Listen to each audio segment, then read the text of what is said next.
BCA కాబోయే CM. గ్రామాలకు విస్తరిస్తున్న బీసీ చైతన్యం. స్థానిక సంస్థల్లో 42% ఇవ్వక తప్పని పరిస్థితిలో పార్టీలు. తెలంగాణ జనాభాలో 50% పైగా బీసీ సామాజిక వర్గం వారే. 2026 కులగన్న తర్వాత రాజకీయ రంగంలో భూకంపం. కీలక పాత్ర పోషించబోతున్న బీసీ జేఏసీ. రాబోయేది బీసీ దశాబ్దం. సమయం కోసం వేచి చూస్తున్న పాలక పార్టీలోని బీసీ నాయకులు. పాలక కుల రాజకీయ పార్టీల నాయకత్వంలో మొదలైన గుబులంటూ ఇవాళ రాష్ట్రంలో ఏ ఊర్లో చూసినా బీసీల గురించే చర్చ. మనది మనకు కావాలి, మనది మనకు కావాలి, మనది మనకు కావాలి. 2028లో బీసీ సీఎం పక్కా.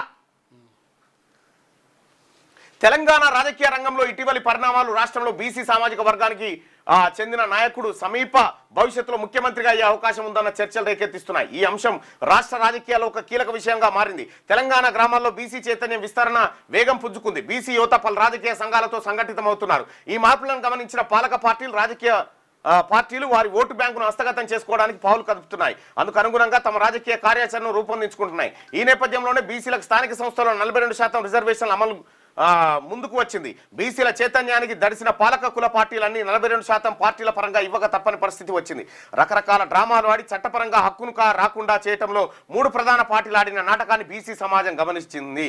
తెలంగాణ జనాభాలో బీసీలు 50, వీళ్ళు 3 పార్టీలు కలిసి ఆడిన డ్రామా మొత్తం బట్టబయలైపోయింది. ఇవాళ తెలంగాణ రాష్ట్రంలో బీసీలంతా ఒకటే అరుగు మీద కూర్చొని ఏంద్రా మన సంగతేంద్ర, వాళ్ళు ఎంతున్నారా, వాళ్ళ కథ ఎంతరా అనేటువంటి పరిస్థితి అయితే వచ్చింది.